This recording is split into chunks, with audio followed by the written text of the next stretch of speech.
तो हमें उम्मीद है कि आप लोग ठीक होइएगा और यही सब देखते हुए आज एग्ज़ाम आपका करीब आ रहा है और आपको पता है कि जब एग्ज़ाम करीब आता है तो आपके दिल में हलचल बढ़ जाता है। तो ये देखते हुए हम आपके लिए फिर से आज एक टॉपिक लेके आए हैं और उस टॉपिक का नाम है वो ड्रिफ्ट वेलोसिटी। ड्रिफ्ट वेलोसिटी को ही हम एवरेज वेलोसिटी कहते हैं। जैसे कि आपको बता दें कि एवरेज वेलोसिटी जो ड्रिफ्ट वेलोसिटी है ये बहुत सारे बच्चों के लिए कठिन लगता है, ये लाजमी है, ये होता है। लेकिन आज मैं आपको जो समझाऊंगा जिस तरीके से वादा करता हूं कि आपको एकदम हलवा हो जाएगा, यानी आप आसानी से उसको आप इजीली वे में समझ सकते हैं, फिर आपको दिक्कत नहीं होगा। हाँ, एक बात मैं जरूर बता दूं, अगर आप देखना चाह रहे हैं कि हाँ कैसे हलवा होगा, कैसे हम आसानी से बना सकते हैं, इसके लिए आपको कुछ नहीं करना है, स्किप वीडियो को नहीं करना है, पूरी वीडियो को ध्यान से देखना है, क्योंकि हर कुछ में छिपा हुआ राज रहता है और उस राज को पकड़ने के लिए राज की तरफ पढ़ना पड़ता है, नहीं तो ये बात आपको कभी भी समझ में नहीं आएगा। ध्यान से देखिएगा, ठीक ना। चलिए तो बिना लेट किए हुए हम डेरिवेशन की ओर चलते हैं, आखिर इस तरह इसको हम डिराइव कैसे करते हैं। पहले हम आपको ये बता दें कि ड्रिफ्ट वेलोसिटी होता क्या है। सुन लीजिए, देख भाई, मान ले कंडक्टर है, ये कंडक्टर है। अब इस कंडक्टर को हम अगर सेल और बैटरी से कनेक्ट ना करें, ये कंडक्टर जो है इसको हम सेल और बैटरी से कनेक्ट ना करें तो इसमें जो इलेक्ट्रॉन होगा वो जिगजैग पाथ पे होगा। जिगजैग पाथ मतलब इधर उधर होगा, ठीक ना, समझ गए होइएगा। लेकिन जब इसी कंडक्टर को हम सेल और बैटरी से कनेक्ट कर दे, जब इसी कंडक्टर को हम सेल और बैटरी से कनेक्ट कर दे, तब क्या होगा कि जिधर करंट फ्लो करेगा उसके अपोजिट डायरेक्शन में इलेक्ट्रॉन फ्लो करेगा, ठीक है। तो क्या होगा, प्रत्येक इलेक्ट्रॉन का अपना अपना वेलोसिटी होगा, प्रत्येक इलेक्ट्रॉन का अपना अपना वेलोसिटी होगा। अगर उसी का हम एवरेज वेलोसिटी निकाल दें, जो इलेक्ट्रॉन का अपना अपना वेलोसिटी होगा उसी का अगर हम एवरेज वेलोसिटी निकाल दें तो हम एवरेज वेलोसिटी जो उसका निकालेंगे उसी को हम ड्रिफ्ट वेलोसिटी कहते हैं। समझ गए होइएगा, हम ऐसा उम्मीद करते हैं। तो बात हुआ सर ड्रिफ्ट वेलोसिटी समझ गए हैं, लेकिन ड्रिफ्ट वेलोसिटी का डेरिवेशन कैसे किया जाएगा सर? तो देखना भाई, ध्यान से मैं समझाने जा रहा हूं। सबसे पहले मैं आपके सामने एक कंडक्टर ले रहा हूं,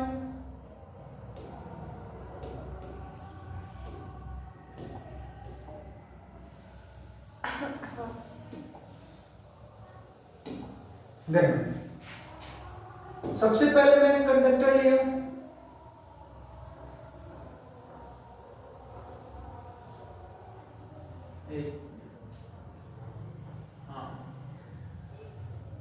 सबसे पहले मैं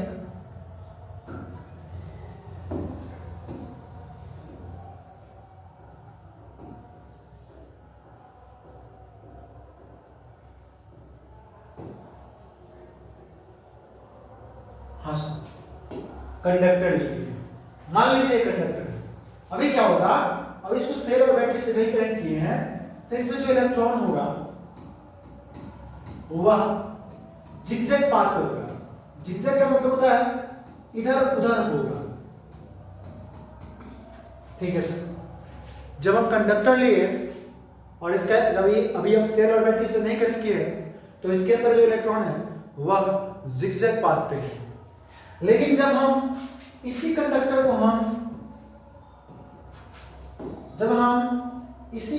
को सेल और बैटरी से कनेक्ट कर दें,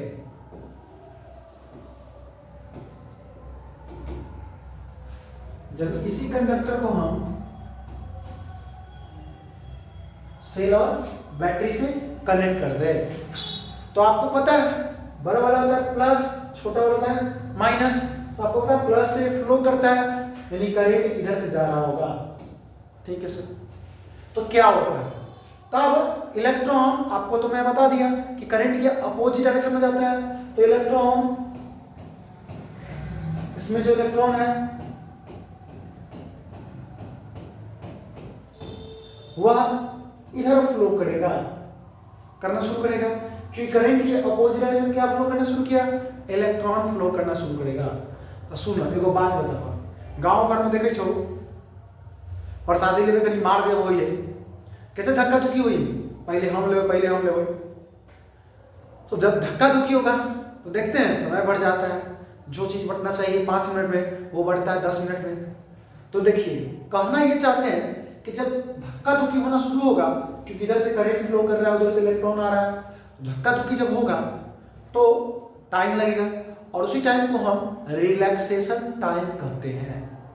जो इलेक्ट्रॉन के बीच का, कोलिजन के बीच का जो टकराने का टाइम होता है, उस टाइम को हम रिलैक्सेशन टाइम कहते हैं, और उसको हम टाउ से दिखाते हैं। ये बात याद रखिएगा। तो हम फिगर मेरा क्या हो गया, कंप्लीट। मैं इसको डिराइव करता हूं, कैसे डिराइव करेगा? सबसे पहले लिखना होगा वी नो दैट। देख भाई, जब कंडक्टर था, जब तुम उसको सेल और बैटरी से नहीं कनेक्ट किया था, तो उसमें जो इलेक्ट्रॉन है वो जिगजैग पाथ पे, मतलब कोई मूवमेंट उसके अंदर नहीं है। लेकिन जब तुम नहीं है तो उसके लिए तुम इनिशियल एवरेज वेलोसिटी निकालो, तो उसके लिए हम u लिखते हैं, क्योंकि इनिशियल में u लिखा था, वेक्टर चलेगा, और एवरेज में निकालने से नीचे abc लगा दिए।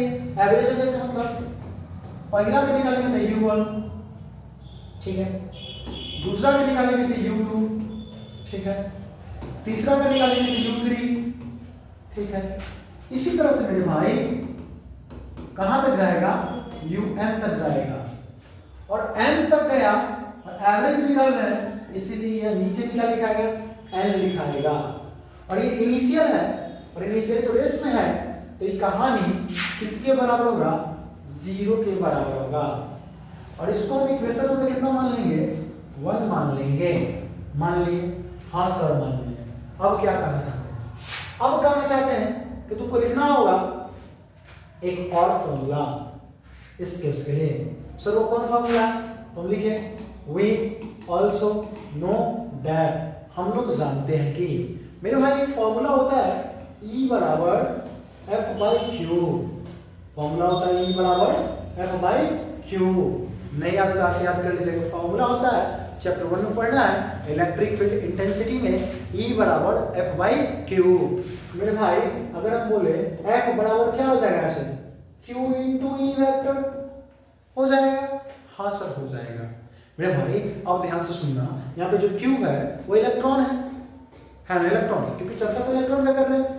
तो मेरे भाई क्या होगा, एफ का एफ, क्यू के जगह इलेक्ट्रॉन को लिखते छोटका ई से, ठीक है, और ई का ई, कोई दिक्कत नहीं होना चाहिए।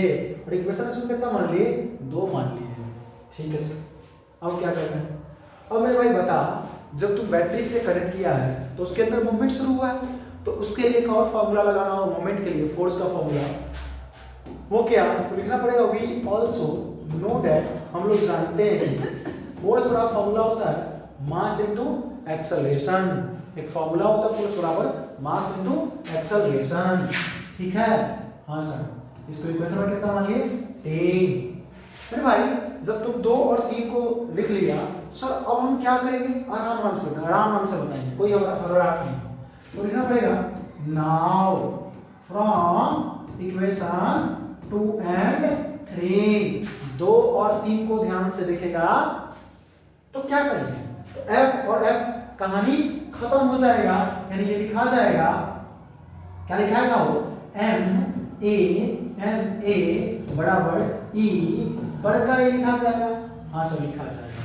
मेरे भाई अगर हम तुमको A बराबर यहाँ से निकालो तो तुम लिख सकते हो E बाई M, और इक्वेशन को कितना मान लेंगे, 4। देख भाई बनाया जा सकता है आसानी से। अगर मैं तुम्हारे सामने बना रहा हूँ तो ये कुछ भी नहीं है, हमने भी मेहनत किया बहुत सारा। अगर पिछले 7 सालों का अनुभव अगर देखे तो 7 साल में लगभग 500 प्लस 1200 हम बना दिए होंगे। तो जितना ज़्यादा प्रैक्टिस करोगे उतना निखार आएगा। डेरिवेशन का कोई ट्रिक नहीं है, प्रैक्टिस करिए निखार आ जाएगा। कोई भारी नहीं होता है, सारा खेला प्रैक्टिस का है।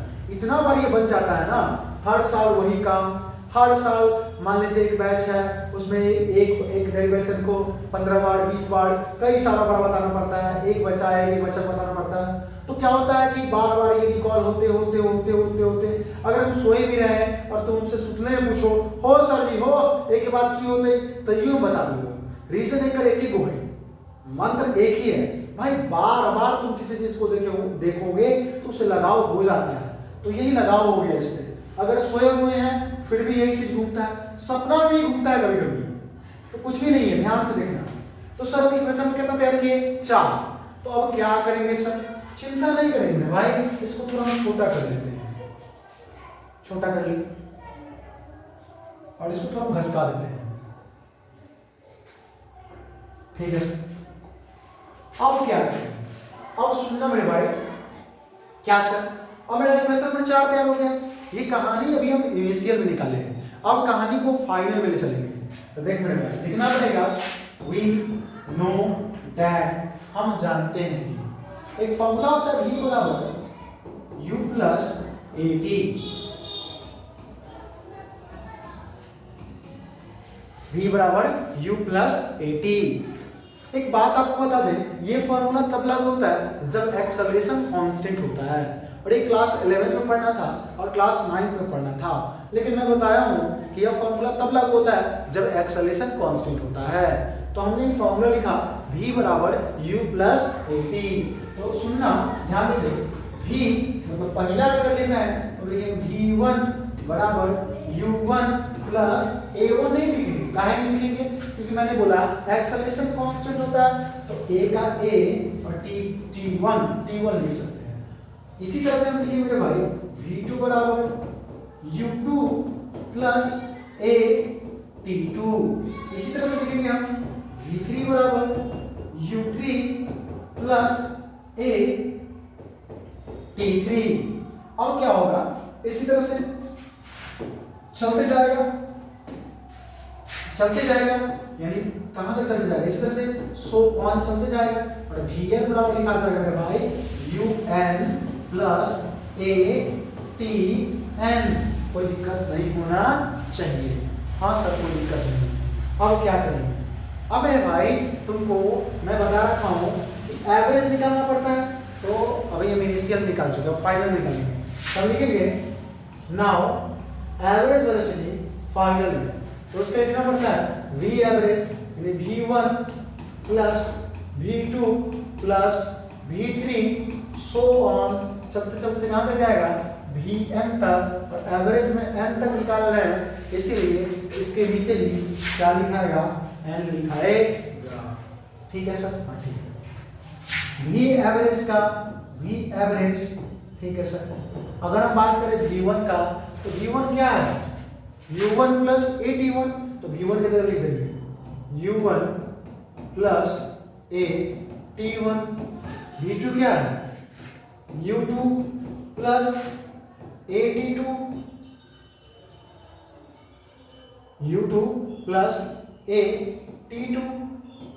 ठीक है सर, लिख दीजिए।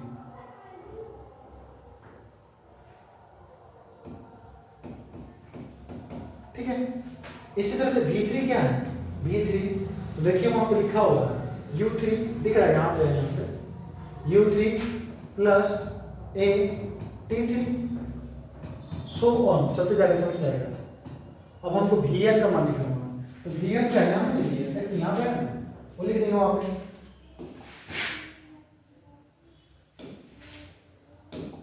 क्या लिखेंगे बोलो? un प्लस a tn, और नीचे में क्या है? यहाँ पे n, तो लिख दीजिए n, कोई दिक्कत नहीं होना चाहिए।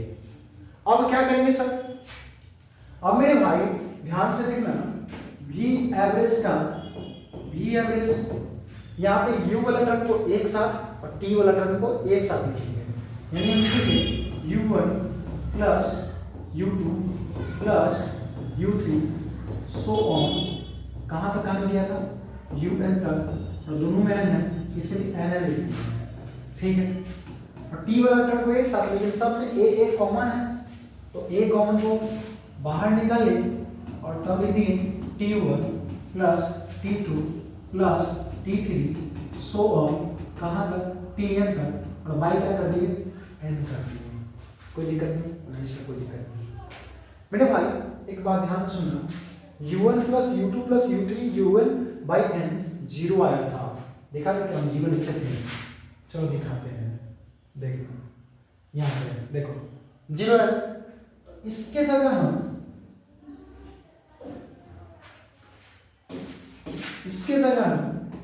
v एवरेज और इसके जगह हम 0 लिख दिए। ठीक है सर।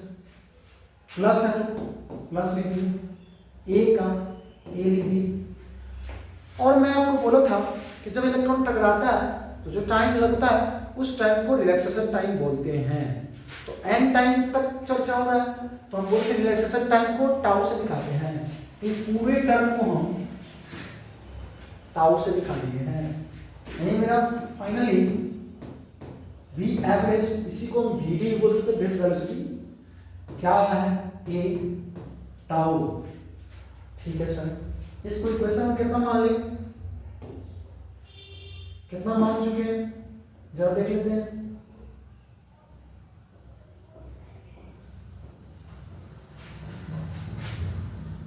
नहीं माने 1 2 3 कुछ और मान लो 4 मान 5 मान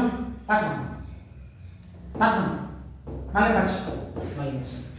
अब एक बात बता, v एवरेज a बराबर ए वेक्टर टाउ आया, तो तुम a बराबर निकाल रखे हो छोटकाई बड़काई बाई m आया था। अब वही यहाँ पे पुट कर देना, यहाँ पर मैं लिख कर दिखाता हूँ, लिख के दिखाते हैं। v एवरेज बराबर a के जगह बोले a का मान छोटकाई बड़काई बाई क्या था m था, और a के जगह का मान टाउ के जगह टाउ, तो यही मेरा ड्रिफ्ट वेलोसिटी का फॉर्मूला आ गया। और इसी को हम vd से भी दिखा सकते हैं, इसी को हम किससे लिख सकते हैं, vd के टर्म में लिख सकते हैं। जैसे मैं इसको बता दूं कि इसी को हम एवरेज को ड्रिफ्ट वेलोसिटी कहते हैं, एंड vd ड्रिफ्ट वेलोसिटी बराबर e बड़का e by m into tau, ये मेरा फॉर्मूला आ गया। इसी फॉर्मूला को अलग अलग टर्म में लिख सकते हैं। वो कैसे, वो बाद में लिखना पड़ेगा। वी ऑल्सो नो दैट एक फॉर्मूला होता है भाई, E बराबर minus dv by dx, potential gradient का E बराबर minus dv by dx। Minus sign से बताता है कि पोटेंशियल घट रहा है। कुल मिला के यहाँ से फॉर्मूला निकाल सकते हैं, E का E v डिस्टेंस dx नहीं है, डिस्टेंस जो माने कंडक्टर का वो l माने का, बड़का E की जगह हम v बाई l में लिख सकते हैं। तो चलो मैं इसको लिख के दिखाता हूँ इसी फॉर्मूला को। अब vd का vd, e का e, m का m, बड़का E की जगह बोले हैं लिख दो क्या v by l into tau, यानी इस फॉर्मूला को ऐसे भी लिखा जा सकता है। तो फिर मिला के ये मेरा ड्रिफ्ट वेलोसिटी का डेरिवेशन था, और मैं बहुत ही आराम से बताया हूँ, और हमें उम्मीद है कि समझ आ जाएगा। तो अगर अच्छा लगे तो वीडियो को दोस्तों के साथ शेयर कर दीजिएगा, लाइक कर दीजिएगा। मिलते हैं इंपॉर्टेंट टॉपिक के साथ फिर अगली वीडियो में।